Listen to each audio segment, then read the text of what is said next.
All right, MCT, we're on our second day where we are solving polynomial equations by factoring. So first of all, a polynomial function, which is what we looked at last unit, would be something like y equals 2x plus 3, be a linear function. We could have y equals x squared plus 2x plus 1, quadratic, or something even in factored form, g of x equals x times x plus 2 times x plus 3. When we talk about a polynomial equation, we take the same thing and set it equal to 0. So equation coming from the word equal, and it is like looking for x-intercepts, the way we have it written, x squared plus 2x plus 1. So these would be the corresponding equations from the functions that we're used to graphing and looking at. Okay, so the next three phrases that we have on the slide here. The polynomial equation is formed by letting the function value be 0.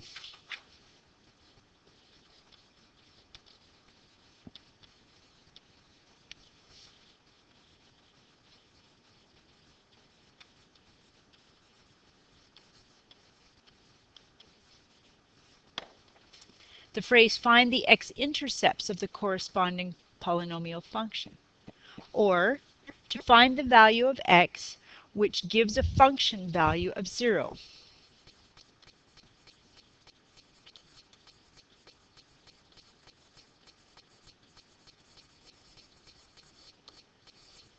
Those are all equivalent expressions.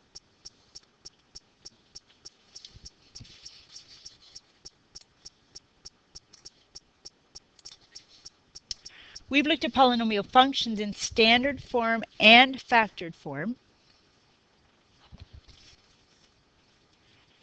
Same would correspond to our polynomial equations. So let's look at a few possibilities for polynomial equations. Something like 3x plus 7 equals negative 2x plus 9 is an equal sign. It is not written as a function, it's written as an equation. And in order to solve it, we should get everything on one side equals 0. So I'm going to add 2x to both sides. I'm going to subtract 7 from both sides. So I didn't quite set it equal to 0, did I? Divide both sides by 5. So we have solved for x from our linear equation. Quadratic. We've done that in grade 10, solving quadratic equations. Something like x squared plus 5x plus 6 equals 0. I can solve that by factoring. This is a simple trinomial. X plus 2, x plus 3 equals 0. So if I have two things being multiplied together to give me 0, then if one of them or the other is 0, I will get a 0 answer. So if x plus 2 equals 0, or if x plus 3 equals 0, I have found my solutions to this equation. In the first case, I would subtract 2 from both sides. In the second case, I would subtract 3 from both sides. So my solution to my quadratic equation is x equals minus 2 or x equals minus 3. There's another method that we had in order to solve this. I don't know if this will bring nightmares or it'll be a good thing. We use the quadratic formula. So to solve a quadratic equation, we can use b squared minus 4ac over 2a, which we have posted up in our classroom at this moment. You can get to the same place, negative b. So I have any quadratic equation in the form ax squared plus bx plus c equals 0. I can solve using the quadratic formula. So in this case, my a is invisible 1, my b is a 5, and my c is 6. So negative b is negative 5 plus or minus the square root of b squared is 25 minus 4 times a, which is invisible 1, times c, which is 6. All divided by 2 times invisible 1. So once you put the right numbers in the right place and you're careful, I can find my x values to this equation by 25 minus 4 times 1 times 6 is 24. 25 minus 24 is 1. So I can find one answer by negative 5. Add the square root of 1 is 1. Then I'll divide by 2. My other answer will be found by negative 5. Take away the square root of 1 is 1 divided by 2. So let's figure out what both of those are. I'm hoping they get me to the same place. Negative 5 add 1. So we would do our numerator first as if it were in brackets. And then we'll divide by 2 later. Numerator is assumed to be one thing. So negative 5 plus 1 is negative 4 over 2 would be negative 2. Bingo. Same solution. Negative 5 take away 1 over 2 is negative 6 over 2, which is negative 3. Same second solution whether we factor or use quadratic formula. We could graph it as well, would be our third method, and ask the graphing calculator, or trust our eyes I suppose, to find your x-intercepts, which would be negative 3 and negative 2. For cubics, something like x cubed plus 2x squared minus 3x.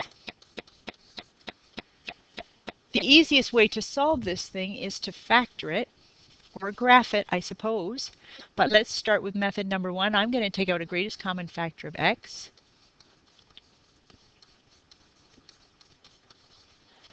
I'm almost there if I could fully factor it, and that one is a simple trinomial. And we'll see if we can factor any further. Factoring that, I would have x. X multiplies to negative 3, adds to positive 2, would have to be factored like that. So the solutions to this equation, which are the same as, say, x-intercepts, come from either this, or this, or this being equal to 0 if we multiply and get a 0.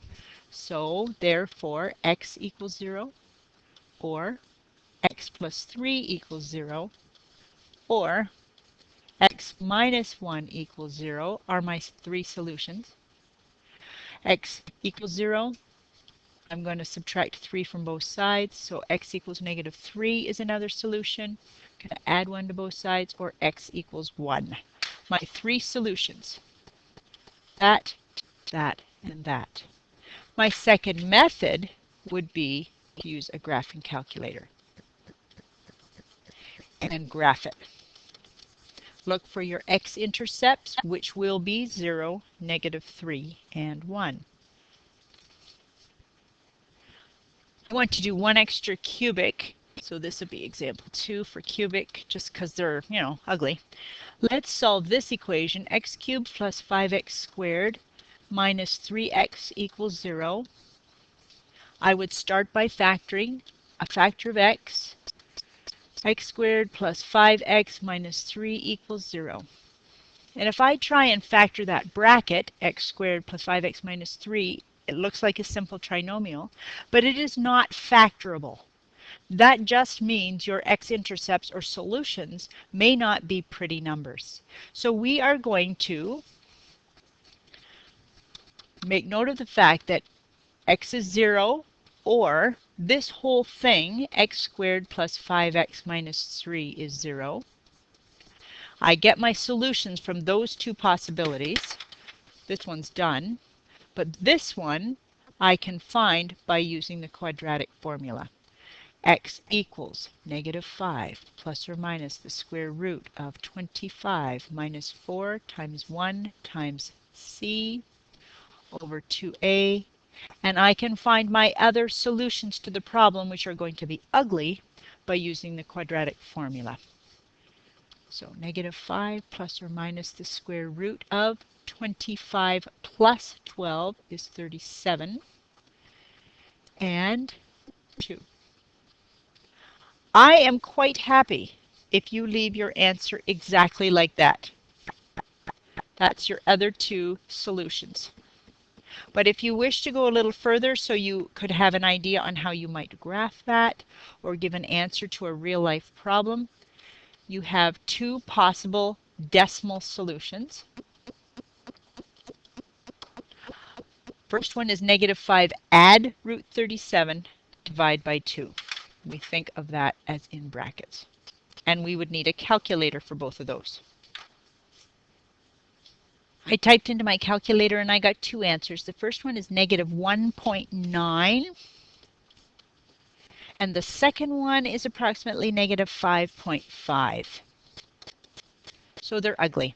I'm quite happy if you were to stop right here. But we have three possible solutions to that problem. Quartics, of course, get more difficult. One method always is to use a calculator and find the x-intercepts to find solutions to a quartic problem. But sometimes, not always, but sometimes we can factor. So we would try and use that skill to solve quartic problems as well. This one is factorable. So we are going to factor this as if it were a quadratic. It looks like a simple trinomial if we're thinking of it like a quadratic where I have x squared and x squared at the front. I need two numbers that multiply to positive 36 and add to negative 13, so they have to both be negative. Multiplying to 36 and adding to 13, I can use 9 and 4. So this one is factorable, and in fact it is further factorable because these are both differences of squares.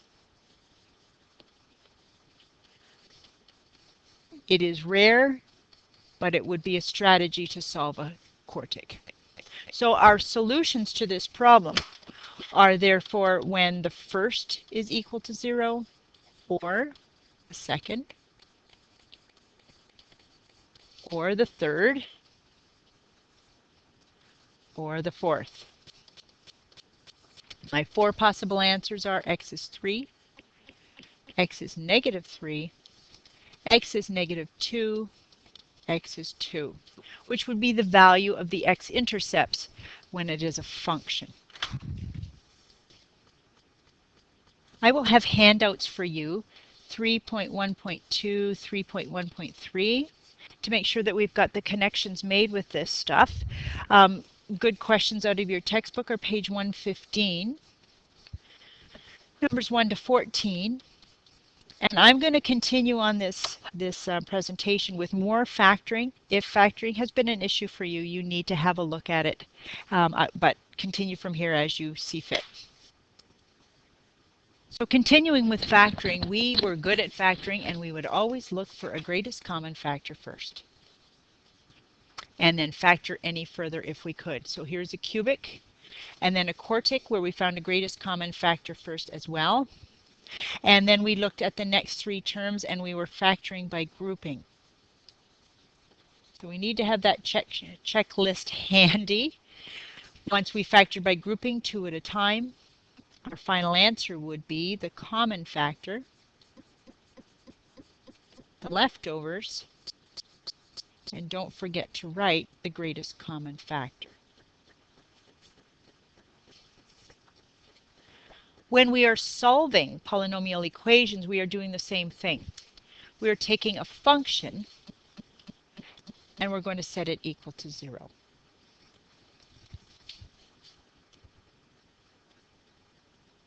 So if we've set it equal to 0 and we want to know the solutions to that problem, we would continue to factor. Greatest common factor first, always. And then either this or this factor set equal to 0 would be the solutions to our problem. So we would have x equals 0 from the first, or x equals 2 from the second. Here's a quartic.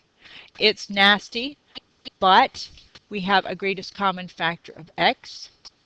And what we have left, just as they did on the previous slide, we have factored by grouping. And then our solutions would be x equals 0, x equals 1 from the second bracket, but if we set the third bracket equal to 0, we have x squared equals positive or negative 3, which gives us two solutions. X equals the positive or negative square root of 3. Those are ugly, but those are still numbers. Square root of 3 is 1.73. So the roots are, or the solutions are, or the zeros, lots of ways of saying this, are 0, 1, positive 1.73, or negative 1.73. 4 x-intercepts for our quartic. In the last two slides, we solved for x when y is 0.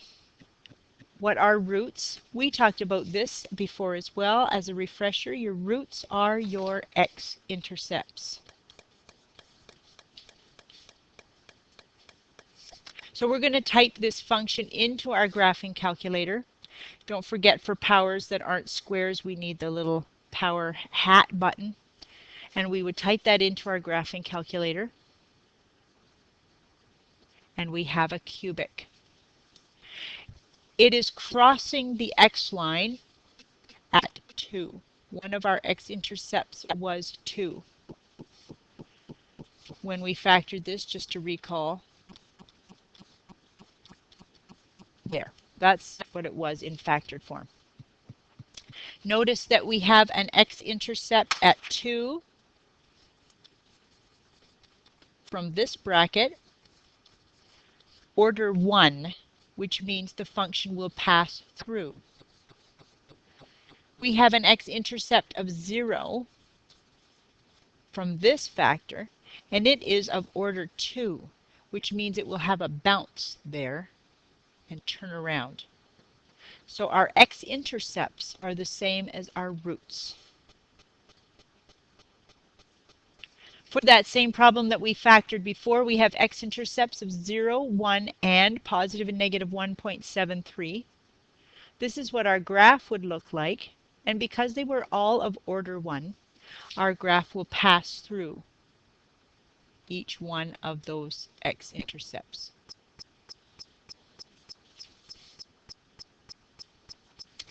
Here's the quadratic formula, which you may need to make a record of. For any equation in this form, it has to be set equal to 0. We can use the quadratic formula to find roots, assuming that they're real, when factoring is not an option. My solid belief is that factoring is the easiest and the fastest, and we make less mistakes, even though we don't always love it. So to use the quadratic formula, we are going to solve y equals x cubed plus 5x squared minus 9x. First of all, we would ask, can it be factored? And it can, at least for a little bit. We can factor out a greatest common factor of x multiplied by x squared plus 5x minus 9. So that gives us a solution of x equals 0. And this, we need to use the quadratic formula. Sorry about that. So my x-intercepts would be negative b, which would be negative 5, plus or minus the square root of 25 minus 4 times invisible 1 times negative 9 over 2,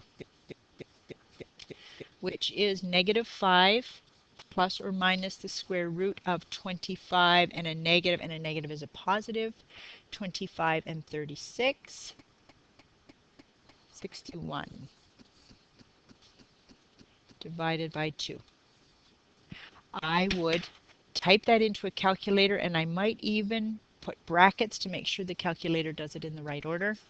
I get 2 x-intercepts or solutions of 6.41 and negative 1.41.